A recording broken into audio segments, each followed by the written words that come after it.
नमस्कार प्यारे दोस्तों, हमारे YouTube चैनल फीबस लर्निंग पर आपका स्वागत है। दोस्तों, हमारा आज का टॉपिक है class 6 NCERT geography chapter 1 the earth and our solar system. दोस्तों, जब भी हम सोलर सिस्टम की बात करते हैं हमारे दिमाग में सन एंड द 8 प्लैनेट्स ही आते हैं, बट इसे सोलर सिस्टम ही क्यों कहा जाता है? There is a reason behind it, and that is the sun is situated at the center of the solar system and it comprises 99.9% mass of the solar system,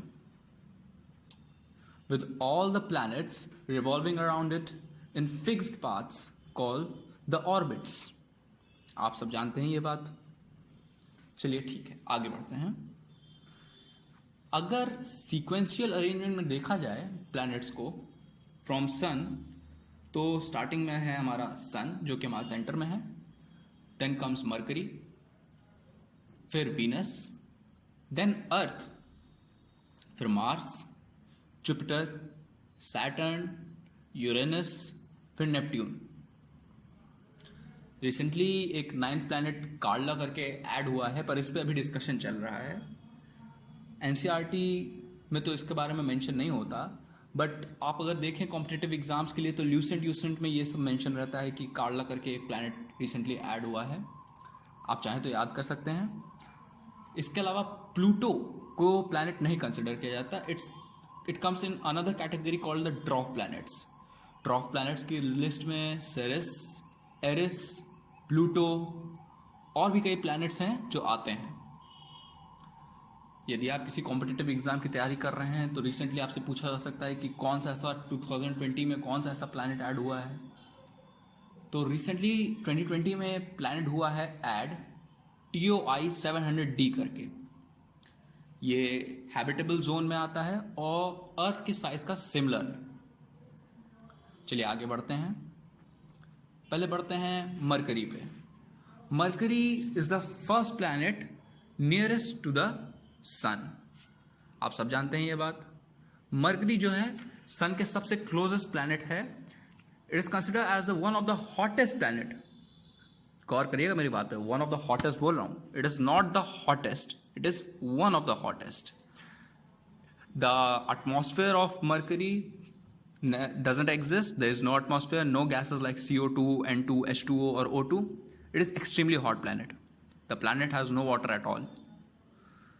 And thus no life form can exist on Earth, on Mercury. Next planet जो इस sequence में आता है वो है Venus. Venus is the second planet in distance from the sun. ये nearest to the earth है and is also known as the brightest planet.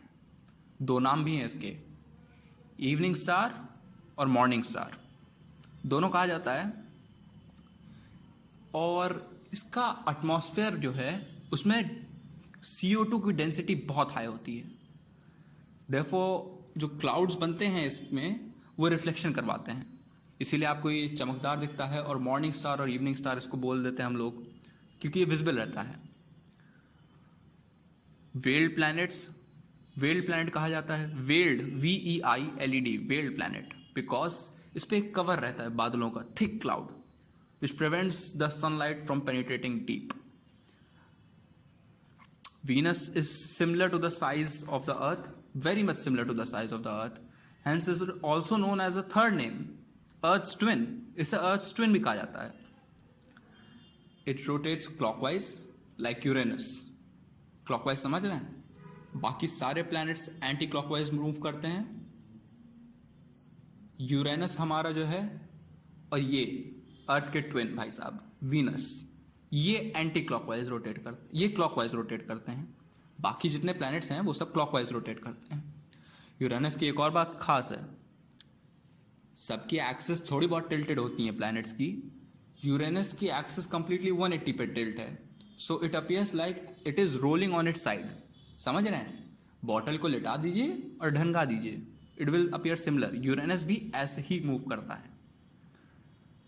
Then after Venus comes our planet, the blue planet, the mother Earth. Earth is the largest of the inner planets. अभी मैं बताऊंगा what are inner and outer planets, पहले जान लीजिए earth के बारे में.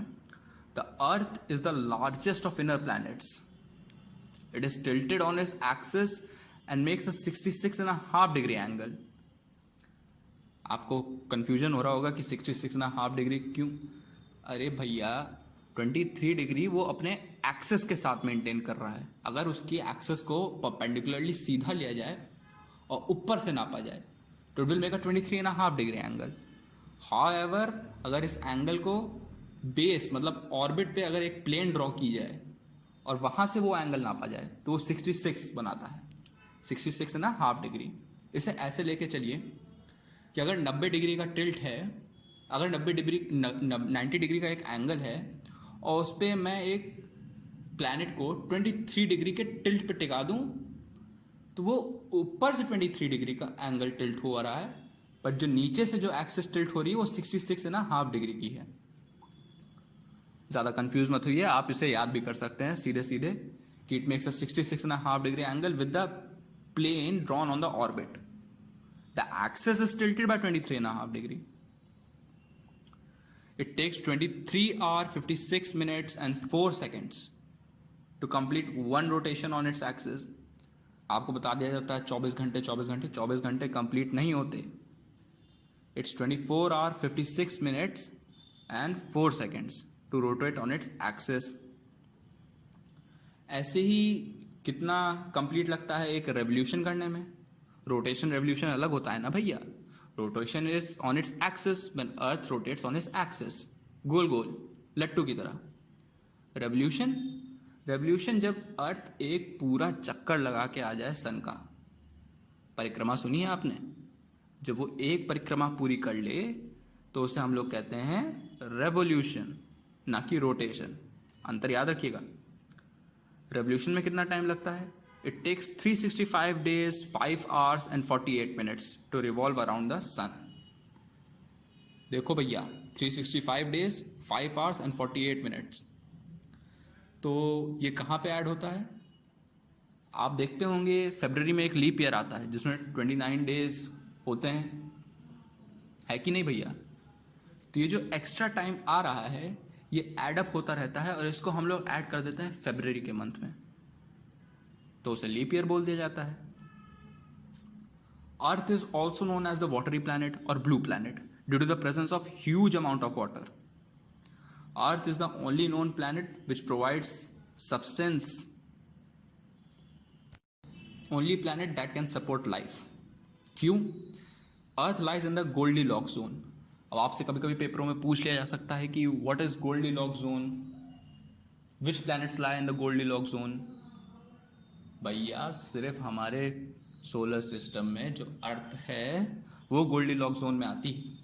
Goldilocks zone ये वो जोन होता है जो फेवरेबल होता है एक लाइफ को सपोर्ट करने के लिए. किसी प्लैनेट पे लाइफ सपोर्ट करने के लिए आपको गोल्डीलॉक्स जोन में होना आवश्यक है. तो हमारा जो अर्थ है it lies in the Goldilocks zone. And earth के पास एक नेचुरल सैटेलाइट भी है जिसे अर्थ का मून भी कहते हैं.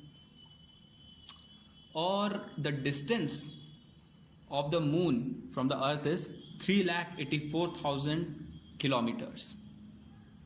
तो आप समझ ही सकते हैं.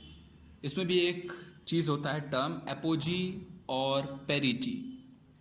एपोजी मतलब होता है जब अर्थ से मून मैक्सिमम डिस्टेंस पे हो. पेरिजी जब अर्थ से मून मिनिमम डिस्टेंस पे हो.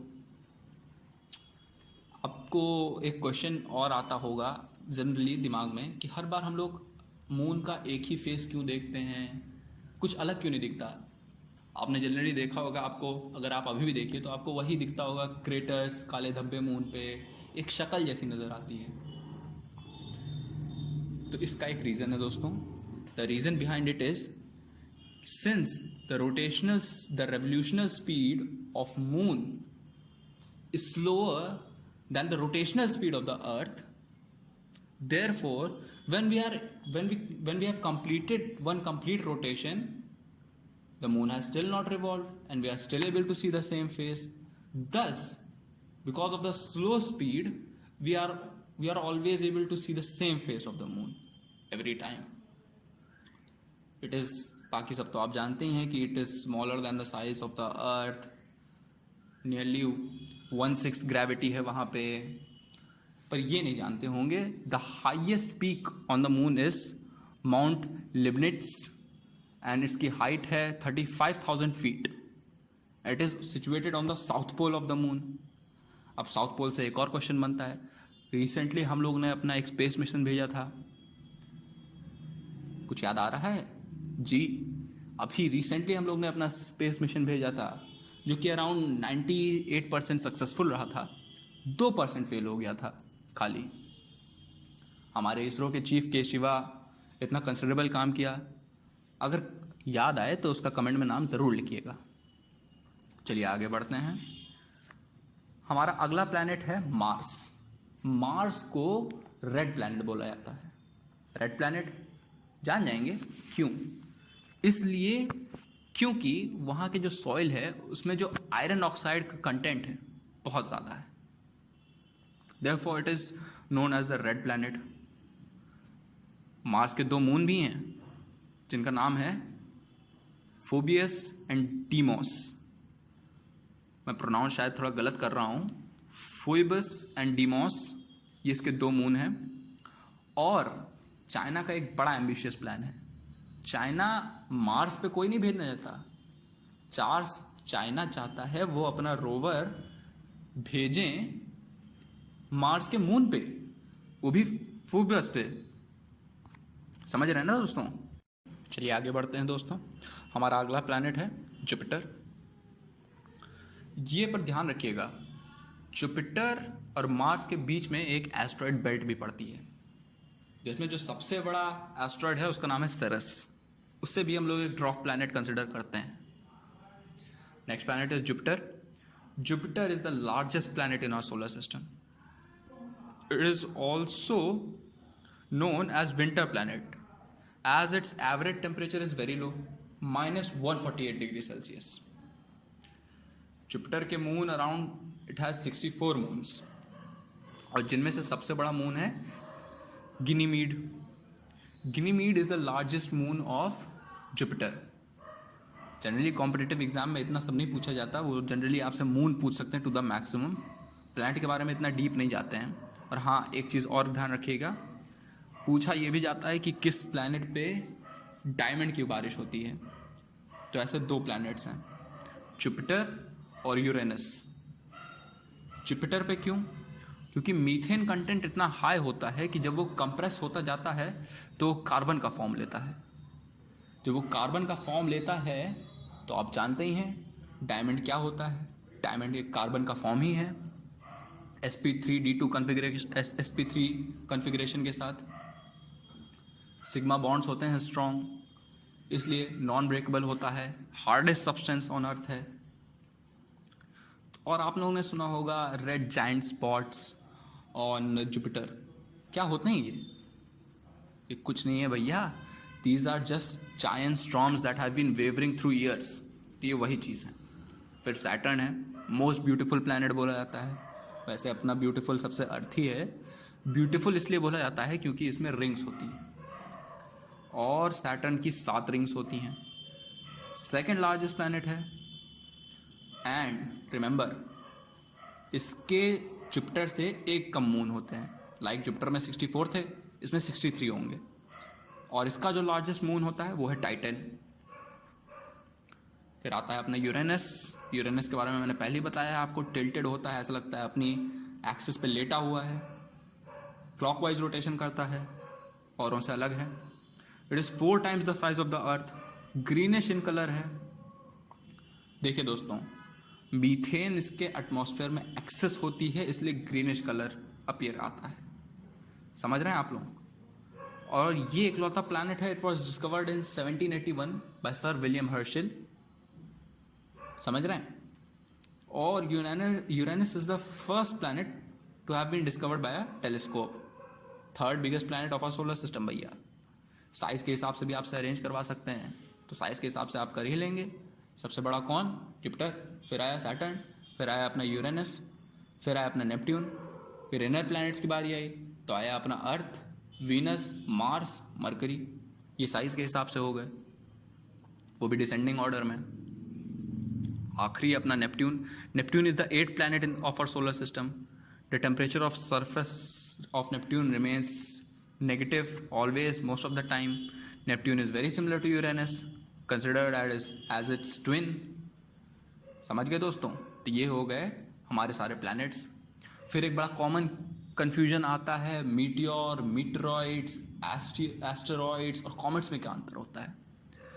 अंतर है दोस्तों, देखने में अंतर है। कॉमेट्स क्या होते हैं? पहले कॉमेट्स समझते हैं। Comets are rock, ice, dust particles that have a fixed path और अ फिक्स्ड ऑर्बिट। इनका ऑर्बिट बहुत बड़ा होता है। सबसे फेमस कॉमेट होता है आपका हेलीज कॉमेट, आपको हर 75 ईयर्स के गैप पे दिख जाता है और एस्टिमेटेड है अराउंड, शायद अगर मैं गलत ना हूँ तो 61 में फिर से दिखेगा। 20 जुलाई 2061 फिर से दिखेगा हेलीज कॉमेट।